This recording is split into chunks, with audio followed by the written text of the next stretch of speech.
Thomas and Friends has a reputation problem. There is a strong tonal clash between what we know Thomas is capable of and how the general public perceives Thomas. To most people, it's just another dumb kids show. Honestly, I understand why they think that. But the upcoming game, Wonders of Sodor, might change that. If it's anything like the Thomas DLC for Train SimWorld 5, then it might be the first Thomas game ever made for older fans. And that matters more than you might think. Some of my best childhood memories involve Thomas games, especially Thomas and Friends Railway Adventures. I thought that game was incredible. I even beat every single level in a single day. But when I went to revisit it recently, it wasn't quite the amazing experience I remember. Sometimes it's frustrating to be a Thomas fan because you know the franchise is capable of more than people think. Our show is deeper and more mature than what the general public gives it credit for. Thomas's maturity is as essential to its DNA as railway realism is. Yet, in spite of the fact that it is socially acceptable for adults to like children's properties, Thomas can never get a break. This might be why I am so excited about Thomas and Friends' Wonders of Sodor. I even gave my reaction thoughts. That video is the second most popular video on my channel. I read the comments. A lot of people are skeptical. I can see where you are coming from. I mean, I wasn't expecting this game to be Choo Choo Charles. I just wanted a Thomas and Friends game that was made for me. I know I'm not alone, and I'm sure that there is a market for more mature Thomas content. That's why I wanted to make this video. My argument, and thus my reputation, depends on this game being intended for older fans. Since this game isn't out just yet, haha, I wanted to go over Dovetail's Thomas and Friends DLC pack from last year, analyze it, and answer this question. Who is Thomas and Friends Wonders of Sodor really made for? I spent a lot of time and researching for this project, and I am confident that I know who this game is for, and how it will improve Thomas's reputation. One last thing before we start. I unfortunately don't own Train SimWorld 5. I can't afford it, so today we'll be analyzing gameplay footage from Long Play Archive. Alright, let's get started. To answer the question of who's the target audience for Wonders of Sodor, we need to look at the closest thing we already have to a realistic Thomas game. The Thomas DLC for Train SimWorld 5. This game was created by Dovetail Games, a studio known for detailed railway simulators. Dovetail created this expansion pack in honor of Thomas's 80th anniversary last year.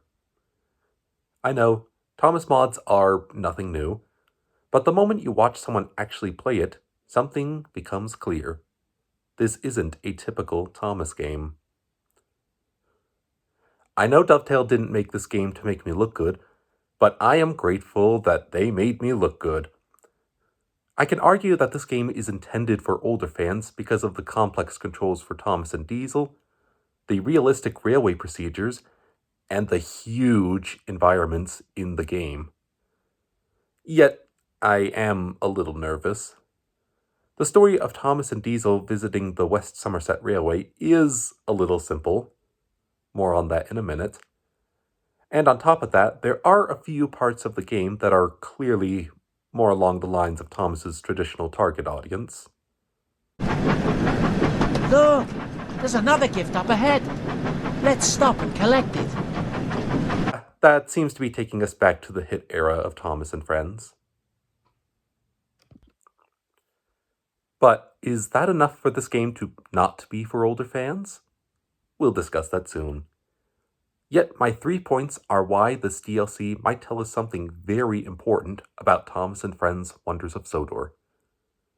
Because if this is the direction the developers are going, Wonders of Sodor will likely not be the simple kids game some people expect. It's important to understand what Wonders of Sodor will likely be, because if this game succeeds, it could prove something important. That Thomas isn't just a kids franchise that people outgrow and toss aside. Before we talk about how the game plays, it helps to briefly look at the story they chose to tell. The basic story of the expansion for Train Sim World 5 is fairly simple. Thomas is invited to visit the West Somerset Railway, a real heritage railway in Britain. Once he arrives, he has to help prepare for a big celebration in honor of his arrival. Meanwhile, Diesel coincidentally brought a train to the mainland, and, in typical Diesel fashion, he decided to sabotage Thomas. He hid Annie in Clairvaux, messed up the firework train, and eventually broke down while trying to escape. In the end, Thomas saved the day and proved himself to be a really useful engine. If you own the 80th anniversary pack, there's even another scenario where Thomas saves the day again, this time wearing his historic green LBSC livery. On the surface, this is a very traditional Thomas story. That's admittedly one of the downsides of this game. The story is fine for what it is, and it really looks like fun, but this story isn't really that interesting in the grand scheme of things. I mean, the show has done many Thomas vs. Diesel stories before. Even the Railway series had a plot like this. So far, the gameplay definitely suggests this DLC was made for older fans, but there's still one big problem we haven't addressed yet. This is the one area where I'm split on this game. The story is very simple, but I assume that's because the main focus of this game is driving trains. There's nothing wrong with that, but I feel like the story can, and should, have been a stronger selling point of the DLC. But the way the player actually participates in that story reveals something interesting about who this game is really for. What makes a game enjoyable for a teenager, but frustrating for a young child? Well, one very important factor is the controls of the game. Speaking from personal experience, I remember when I was a kid, the controls on Mario Party 8 were difficult for me to master, so I didn't play it much as a kid. Now, I am the king of Mario Party 8! I'm arguing that because the controls for Train Sim World 5 are fairly complex, they must have been intended for an older audience. Take a look at the tutorial briefly for Thomas. First, you will need to climb aboard. Follow the blue markers in front of you as they will guide you to Thomas's cab steps. Before you can climb the steps, you will need to check if Thomas's cab door is open. If you can see that the cab door is closed, you can open it by first looking at it and then pressing the button shown on the screen. Now that Thomas's cab door is open, you can use the steps to climb up into Thomas's cab. Welcome to Thomas's cab. Here you'll be able to learn the controls needed to drive Thomas. Let's get started by first moving over to the driving position. Now compare this to a Thomas game that is for sure aimed at kids. First, let's see what this red lever does. It's called the throttle. When you push the throttle like this, Thomas moves forward. When you pull the throttle straight up like this, Thomas stops. At first, I considered it a slam dunk, until I looked at the main game of Train Sim World 5. Apply some power to get moving.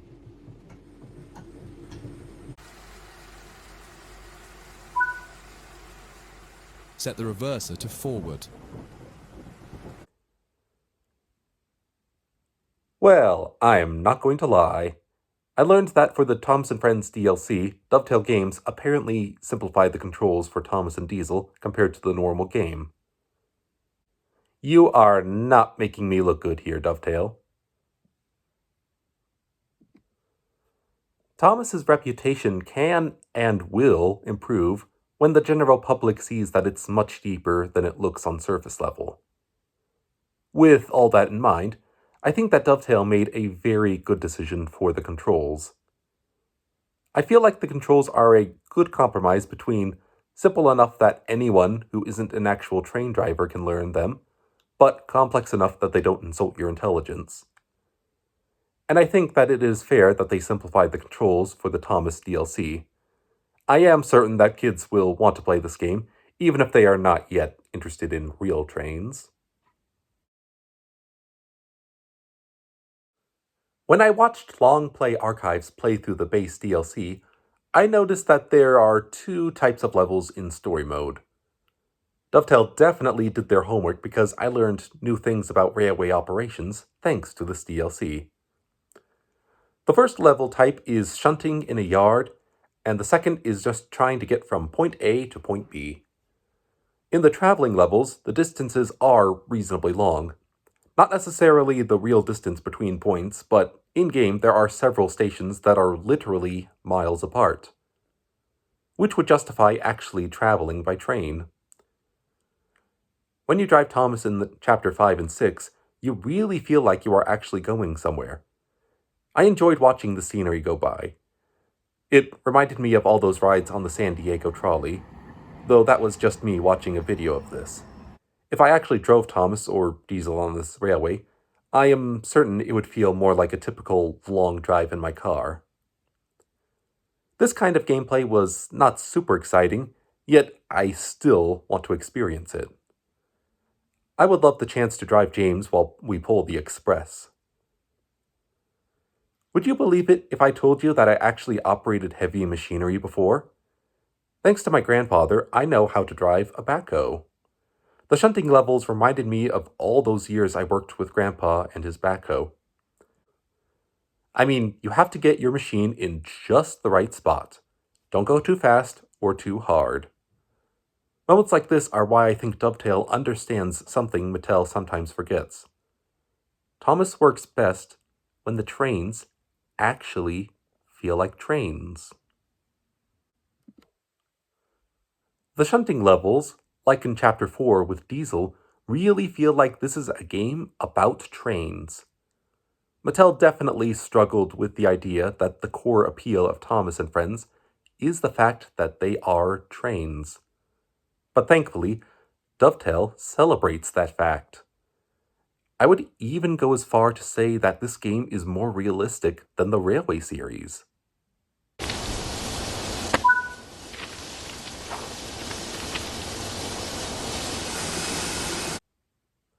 Well, mostly. Dovetail offers a unique Thomas experience that we can't get anywhere else. Think of it like this. You watch James Cameron's Titanic to experience the action and live with the danger and emotional stakes. Meanwhile, you can find various videos that show the Titanic sinking in real time. That gives you a different experience that you just can't get from a movie.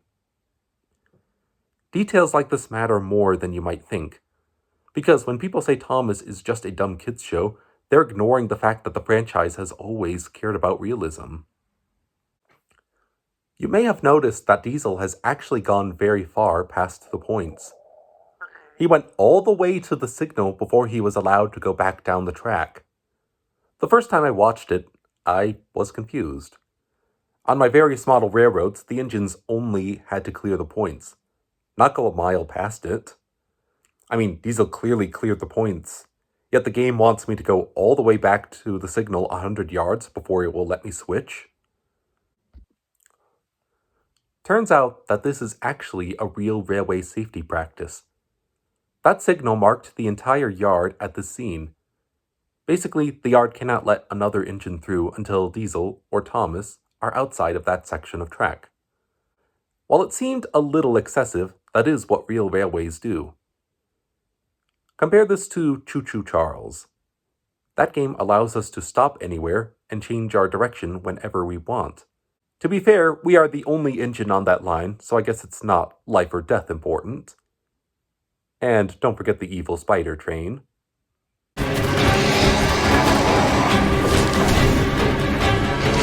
Train Sim World 5 isn't just a game with trains in it, it's a train simulator. High-concept, unreal ideas, like Choo Choo Charles, are fun, but there is also something amazing about just operating a train like you would in real life. That reminds me of my old geography teacher when he allowed students to fly in Microsoft Flight Simulator.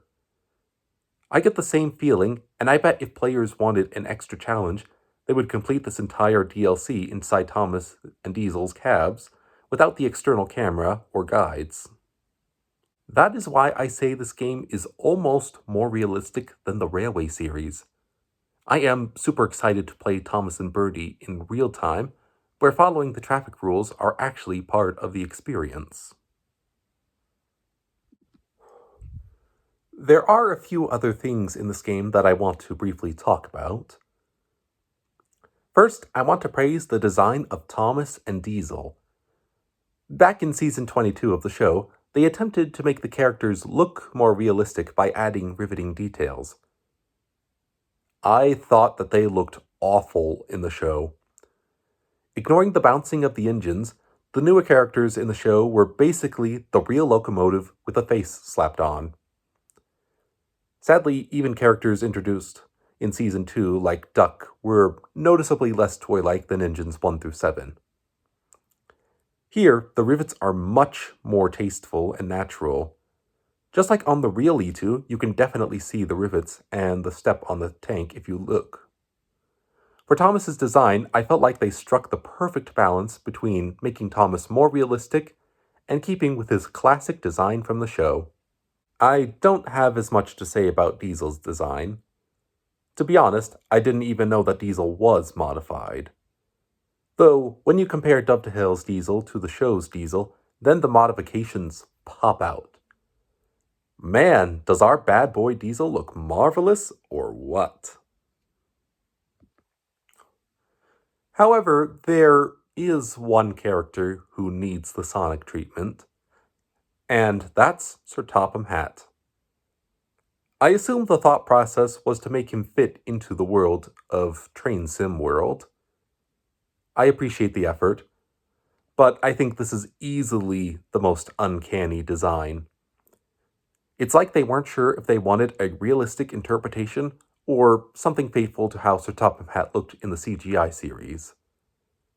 Sadly, I think they fail in both regards. I don't know why Dovetail was afraid of making a realistic Sir Topham Hatt. I mean, Sir Topham Hatt can work in the real world, as shown at these Day Out with Thomas events in Britain. I know, it's not like the island of Sodor, is it? No. But what do we think of the people? Don't be like that, Thomas. I know you're only joking, they don't know that. One minor note. I think Thomas can go faster than his bases realistically could. Here, Thomas is going almost 70 miles an hour. That's really fast considering the E2s could only go 50 miles per hour max. Though, in my headcanon, Thomas was a superior design to the real E2s, so he would have all of the benefits and none of the drawbacks. I have one more observation that I want to discuss before I answer the question I posed at the beginning. There is a noticeable tonal clash between what this game is trying to be. The shunting, speed limits, and the riveting details all go in the direction of this game trying to be a serious, realistic train simulator with Thomas characters. But at the same time, this game also tries to appeal to younger children. It really feels like there are hit-era influences in this game. Look! There's another gift up ahead. Let's stop and collect it. The biggest indicator is Chapter 5, which is literally called The Hunt for the Missing Gifts. Thomas looking for presents is definitely something that would have happened in the hit era. That's not enough to ruin the game for me, not by a long shot. But I really hope that this is something Dovetail will improve upon in Wonders of Sodor. Basically, this tonal clash in the game is almost like a family-friendly ride at Disneyland, and they throw body parts at you. Okay, it's not that extreme, but you get the point. And the tonal clash brings me to my final point. My favorite Thomas game as a kid was Thomas and Friends Railway Adventures. It's quite literally the closest thing we had to an official Thomas and Friends train simulator game. So, back to the question I posed at the beginning of this video. Who is Thomas and Friends Wonders of Sodor really for? I would say that it's for older fans, but this is still something children can and will enjoy. Here's why. In Railway Adventures, the controls are very simple. Just use the throttle, whistle, and green action lever. You are allowed to stop anywhere. You can't get into an accident in this game. Train Sim World, on the other hand, makes the controls not so obvious, but very learnable. The game is literally designed to kick you out if you are deemed too rough in handling the engines and rolling stock. The Thomas and Friends DLC simplified the controls, but still expects you to think like a real train driver. The routes between the two games are also very telling. Railway Adventures technically lets you travel to different places, but it's clear that this is a very simple game map. The track plan in Railway Adventures is designed to let Thomas turn around literally any station. Train Sim World feels like it was based on real railroads, because as far as I can tell, it was. Don't get me wrong, I loved Railway Adventures as a kid. I loved the chance to revisit Railway Adventures while I was researching and writing this video. But I can't deny that my love for Railway Adventures is almost entirely from nostalgia. I was very happy to revisit a game from my childhood, but it was clear that I was no longer the target audience of that game. Train Sim World, on the other hand, feels like it was made for me.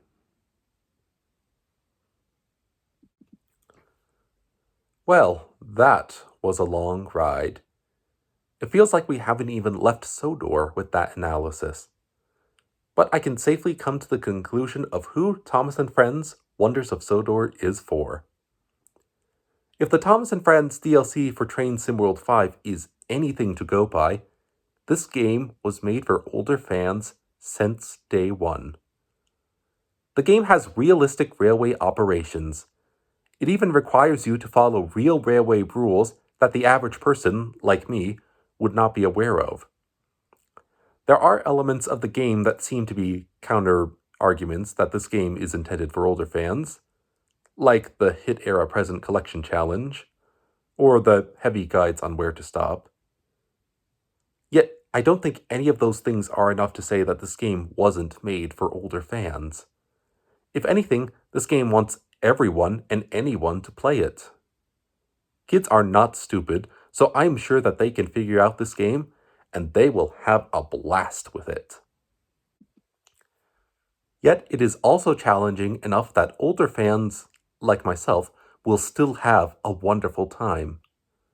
Unlike Railway Adventures, Wonders of Sodor is for older fans. It's about time that Thomas had a serious game.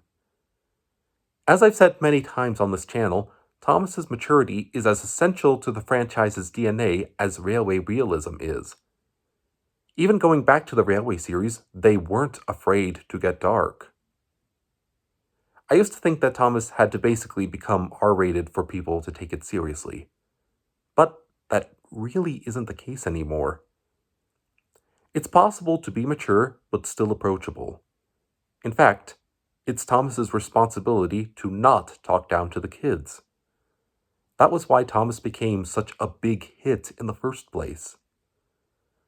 While Thomas may not be considered a respectable franchise like it once was, anything is possible. I mean, Mario was terrified at a film adaptation for literally decades, but the Super Mario Bros. Movie pulled it off. I really hope that Thomas can get a second chance at a big-budget theatrical movie. If it's amazing, it can make Thomas great again in the general public's eyes. While that might be a long time for us to wait, Thomas and Friends' Wonders of Sodor is a step in the right direction. If you can, check it out.